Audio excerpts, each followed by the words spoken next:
وعیسی ابن مریم البینات وأیدناہ بروح القدس۔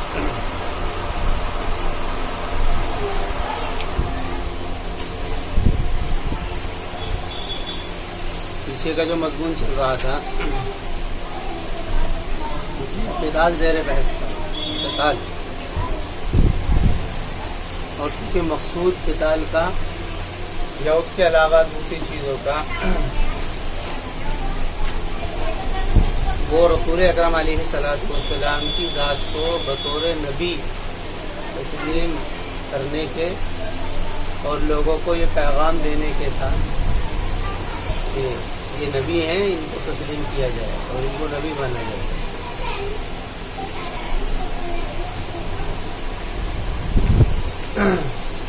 تو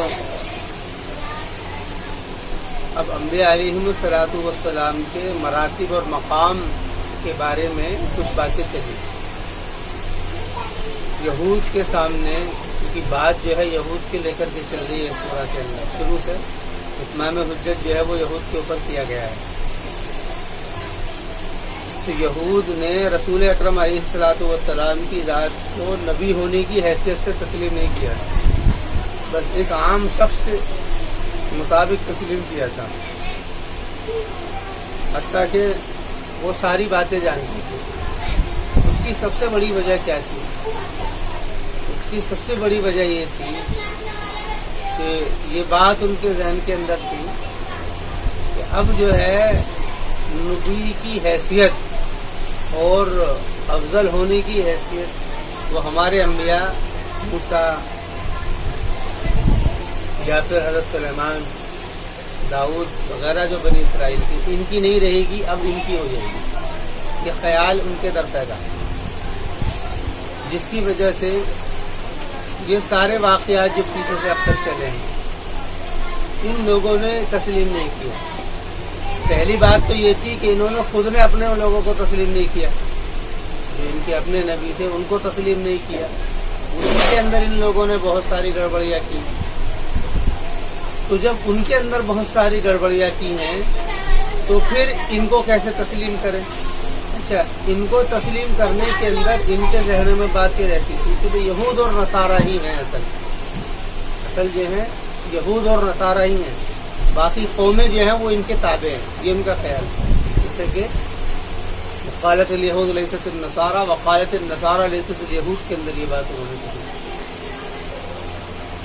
اور اس کے بعد میں وہ کسی کو نبی ماننے کی حیثیت کے لیے تیار نہیں تھے، تو قرآن کریم نے اس کا جواب دیا۔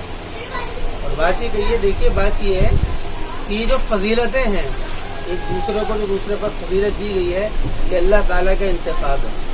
یہ سلیکشن جو ہے یہ اللہ تعالیٰ کا ہے، اس کے لیے کسی کا ووٹنگ نہیں ہوئی ہے یا کسی کا اس کے اندر رائے مشورہ نہیں لیا گیا ہے، بلکہ یہ انتخاب جو ہوا ہے یہ اللہ تعالیٰ کی طرف سے ہوا ہے۔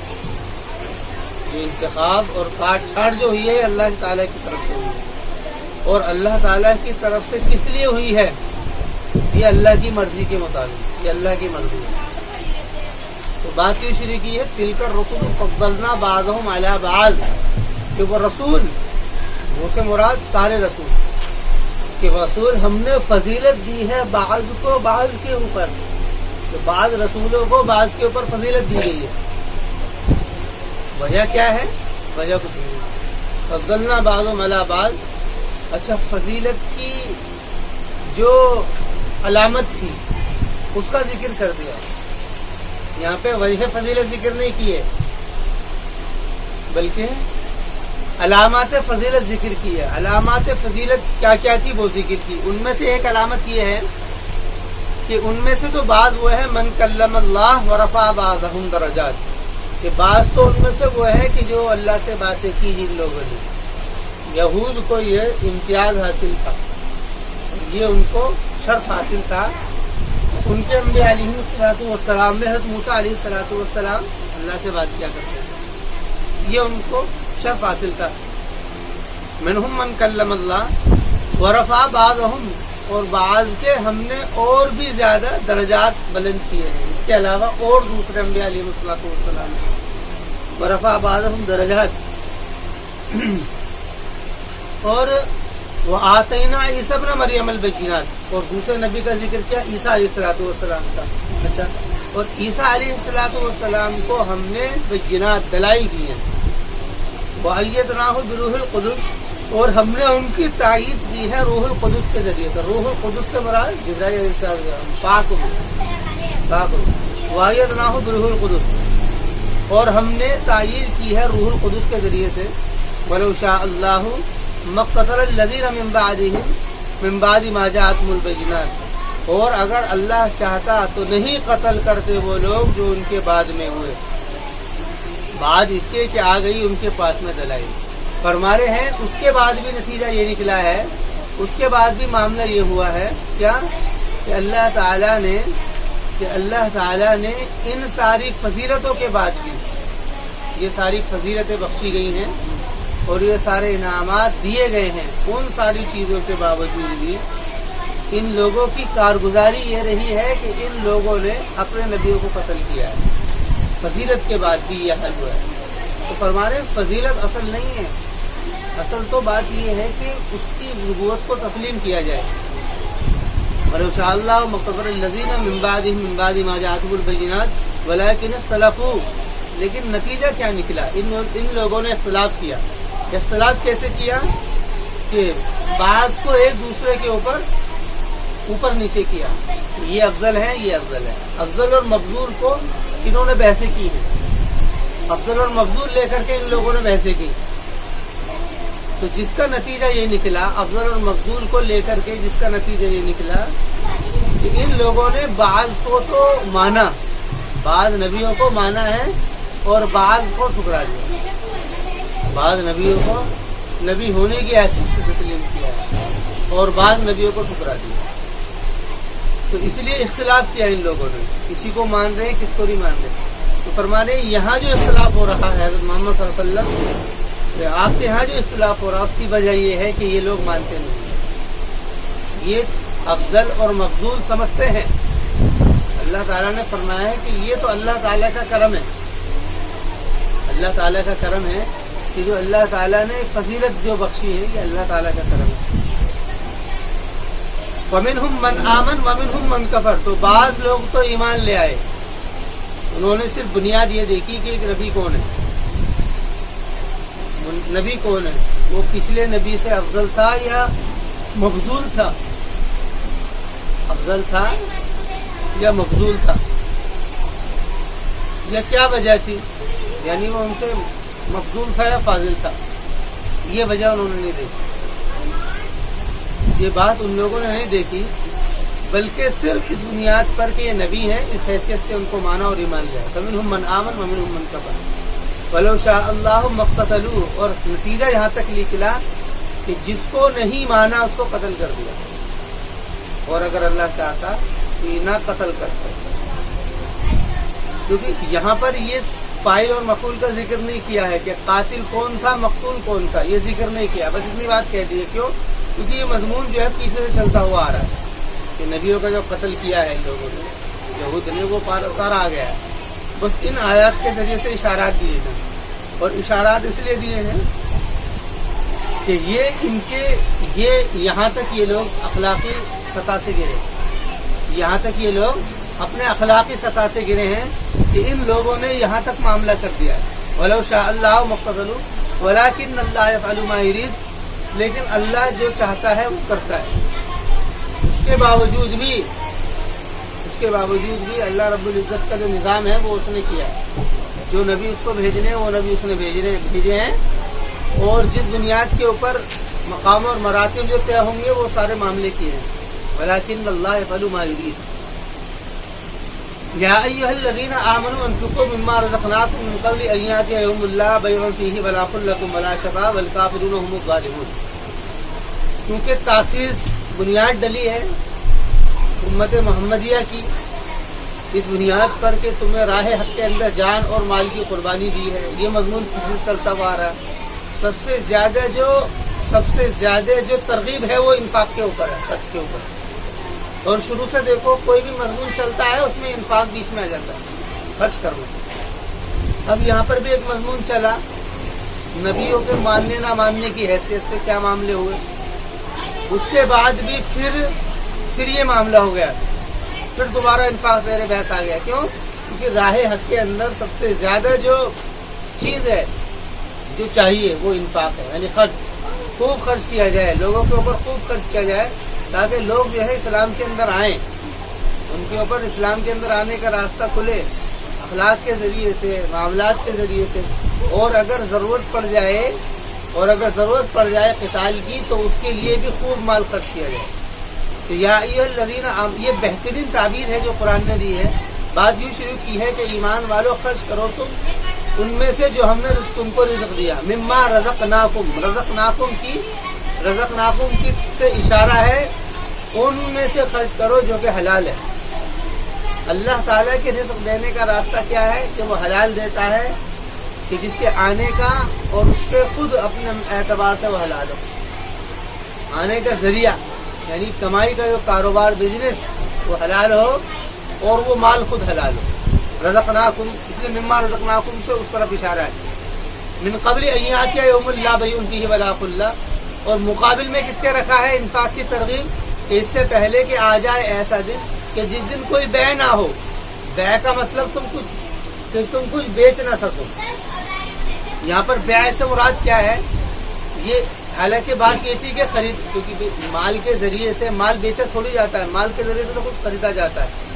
مطلب یہ ہے کہ قیامت کا دن آئے گا اور تم اپنے مال کو بیچنا چاہو گے کہ ہم اپنے مال کو بیچ دیں. کس وجہ سے بیچ دیں کہ ہم کو جو ہے ہم, یعنی گویا کہ ہمارے پاس میں یہ سامان ہے مال, یعنی اب اس کی حیثیت یہ ہے کہ اس سے بہت ساری چیزیں خریدی جا رہی ہیں. بہت باریک فرق ہے, سمجھو اس کو. اب تو حیثیت یہ ہے کہ اس مال کے ذریعے سے بہت ساری چیزیں خریدی جا رہی ہیں, لیکن اس وقت میں تمہاری نظروں میں حیثیت اس کے سامان کی ہو جائے گی اور کہو گے کہ کوئی ہم سے اس مال کو لے لے اور ہمیں اس کے بدلے میں ہدایت یا اجر یا نیکی ہم کو دے دے. کوئی ہم سے, یعنی اب تو حیثیت, مال جس کے ہاتھ میں ہوتا ہے وہ راجا ہوتا ہے, جو چاہے خرید سکتا ہے. اس کے پاس میں پیسے ہوں کچھ بھی خرید سکتا ہے. لیکن اس وقت میں یہ حیثیت یوں سمجھ لیں گے کہ یہ ایک چیز کی حیثیت ہوگی. اچھا, جن کے پاس میں مال سامان ہوتا ہے وہ بیٹھے رہتے ہیں, دکاندار بیٹھے رہتے ہیں. دکاندار کیا ہے, لالچ دیتے ہیں, بتلاتے ہیں کہ بھئی یہ خرید لو, اس پہ اتنا تم کو یہ ملے گا, اتنا فائدہ ہے, یہ ساری باتیں. لیکن جس کے پاس میں پیسے ہوتے ہیں اس کو وہ کوئی لالچ نہیں دیتا کہ اگر تم ہمیں بیچ دو گے تو ہم یہ دیں گے, ایسا کچھ نہیں. کیونکہ اس کے پاس میں پیسے ہیں, وہ جو چاہے خرید سکتا ہے. اس کا نہیں اچھا لگے گا دوسرے کا لے گا. تو وہاں پر حیثیت مال کی سامان کسی ہو جائے گی اور وہ وہاں پہ پیسوں کے فضائل بتائیں گے کہ دیکھو اس سے یہ ہو سکتا ہے, یہ ہو سکتا ہے, تاکہ ان کو کچھ نیکی مل جائے. کیونکہ نیکیوں کی حیثیت وہاں پر کیا ہے, سمن کی ہو جائے گی, سمن پیسے کی. وہاں پر نیکیوں کی حیثیت سمن کی ہو جائے گی, اور یہ جو دنیاوی سامان ہے اس کی حیثیت جو ہے وہ متاع کی ہو جائے گی. متاع یعنی سامان کی ہو جائے گی. بات آگے سمجھ میں, اس لیے بات یہ کہی ہے یوم لا بیع, کہ جس دن کوئی بیع نہ ہوگی, ولا خلۃ, اور نہ ہی خلہ. خلہ کہتے ہیں تخلیہ, یعنی کہ وہ تنہائی, یعنی کہ ان گناہ کے ذریعے سے یا جو اپنے اوپر جو مال لگا ہوا ہے, اس مال کو خرچ نہیں کیا, اس سے کوئی تنہائی کا طریقہ اگر مل جائے, اس طور پر کہ لوگ اس کو لے لیں, یا لوگ اس کو ہدیے میں کسی بھی طریقے سے لے لے, یعنی اس سے تنہائی نہیں ہو سکے گی. ولا خلہ ولا شفاعہ, اور نہ ہی شفاعت ہوگی. شفاعت کا مطلب یہ ہے کہ کوئی شفاعت کر دے کہ بھئی ان کا جو ہے مال لے لو تاکہ ان کو کچھ مل جائے, نیکی وغیرہ, ایسا کچھ نہیں ہوگا. یعنی وہاں حیثیت ہی کچھ نہیں ہوگی اس کی. یہ بات بتانے مقصد ہے اس کے اندر. من قبل ان یاتی یوم لا بیع فیہ ولا خلہ, کہ جس دن نہ تو کوئی بیع ہوگی اس کے اندر, ولا خلۃ, اور نہ ہی خلہ, ولا شفاعہ, اور نہ ہی شفاعت ہوگی, ولا شفاعت.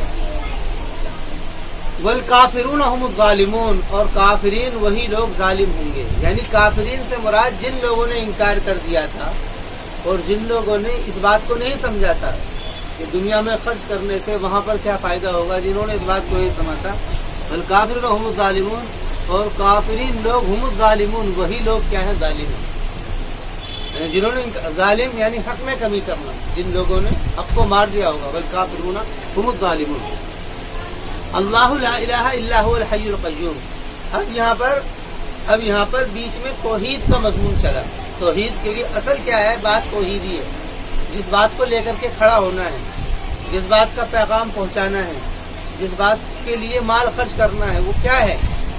وہ بات یہ ہے کہ توحید، اللہ تعالی کی ربوبیت کی عمومیت کو ظاہر کرنا ہے. تو اللہ لا الہ الا هو الحی القیوم، تو اللہ وہ ہے لا الہ کہ جس کے سوا کوئی معبود نہیں، الحی القیوم. حی القیوم، یہاں پر دو صفتیں ذکر ہوئی ہیں. الحی القیوم، حی کہتے ہیں ایسا زندہ کہ جس کی زندگی میں کسی کی مداخلت نہ ہو. ان دونوں چیزوں کا اللہ تعالیٰ کی زندگی میں کوئی اللہ لا الہ الا هو الحی القیوم. اچھا، مکہ اور مکی کے بعد میں جو دوسری بات ہے نقص کی، پہلے نقص کی تو بات یہ ہے کہ وہ حی نہ ہوگا. یہاں پر تعریف کی گئی ہے کہ معبود کس کو کہتے ہیں، معبود بننے کے لائق کون ہو سکتا ہے، یعنی جس کو یہ کہا جا سکتا ہے کہ وہ خدا ہے. گویا کہ اس کے اندر اللہ تعالیٰ نے اس بات کی تعریف کی ہے کہ جس کو بھی خدا مانا جائے گا اس کے اندر ان صفاتوں کا خیال کیا جائے گا. پہلے یہ دیکھا جائے گا کہ ان کے اندر یہ صفاتیں ہیں یا نہیں ہیں. تو پہلی صفت کیا ہے؟ حی. دوسری صفت کیا ہے؟ قیوم. اچھا، الحی قیوم کے بعد میں پھر اس کا وجود کے اندر کوئی غفلت تو نہیں ہے، یعنی ایسا کوئی عارض تو نہیں ہے کہ جس سے غفلت ہو جائے. چونکہ جو معبود غافل ہو جائے گا وہ تو بہت کچھ دنیا میں ہو سکتا ہے. اگر کمپنی کا مالک غافل ہو جائے اپنے ورکر سے تو کمپنی تو نقصان پہ پہنچ جائے گی. تو غفلت کیسے پیدا ہوتی ہے؟ غفلت کے پیدا ہونے کی وجہ نیند ہے. نیند سے آدمی غافل ہو جاتا ہے. جب آدمی کو سستی چڑھتی ہے تو نیند آتی ہے، اونگ آتی ہے، اور اونگ آتی ہے تو پھر نیند آ جاتی ہے. یعنی کہ اونگ غفلت کی ابتدا ہے اور نیند غفلت کی انتہا ہے. دونوں کا انکار کیا. لا تأخذہ سنۃ ولا نوم، کہ وہ ایسی ذات ہو، بات یہ چل رہی ہے کہ وہ ایسی ذات ہو جس کو رب کہا جائے کہ جس کو اونگ اور نیند نہ پکڑ سکے. یہاں پہ لفظ استعمال کیا؟ لا تأخذہ. یہاں پر یہ نہیں ہے لا یاتی کہ نہ آتی ہو اس کو. تأخذہ کا مطلب یہ ہے کیونکہ اونگ اور نیند جو ہے نا وہ آدمی چاہتا نہیں ہے، اس کو آتی ہے کیونکہ اس سے غفلت ہوتی ہے. وہ آتی کب ہے؟ جب آدمی تھک جاتا ہے. ایک آدمی سوچتا ہے کہ میں سارے دن کام کروں، لیکن جب تھک جاتا ہے تو تھکنے کے بعد میں سستی آ جاتی ہے، کام کے اندر اتنی ایکٹیویٹی نہیں ہوتی ہے. اور جہاں اس کو سستی آئی وہاں اس کو اونگ آنی شروع ہو گئی اور پھر وہ نیند میں سو جاتا ہے. اس کو پھر نیند آتی ہے. تو پہلے ہی بنیاد کا انکار ہے. بنیاد کیا ہے؟ سستی. کہ اس کو سستی نہیں آتی ہے جس کی وجہ سے اس کو اونگ اور نیند نہیں پکڑتی ہے. لا تأخذہ سنۃ ولا نوم. اچھا، یہ تو ذات کی بات تھی، کہ ذات ایسی ہے، الحی ہے، القیوم ہے، لا تأخذہ سنۃ ولا نوم ہے. اب اس کے بعد میں اس کا دائرہ، طاقت کا دائرہ. پہلے انسان، ایک آدمی طاقتور ہے، پاورفل ہے، لیکن اس کے اندر اپنی اس کا وجود کس چیز کے اوپر ٹکا ہوا ہے.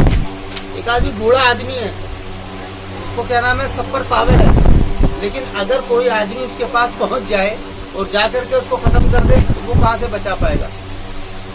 انسان جو ہے بادشاہ ہے، انسانوں میں بادشاہ ہیں، پاور ہے، طاقتیں ہیں لوگوں کے پاس میں، لیکن ان کا اپنا وجود ایسا نہیں ہے. اگر اس سے مضبوط کوئی پہنچ جائے اور ہوتا ہے اس کو تو ختم کر دیں گے، وہ گیا.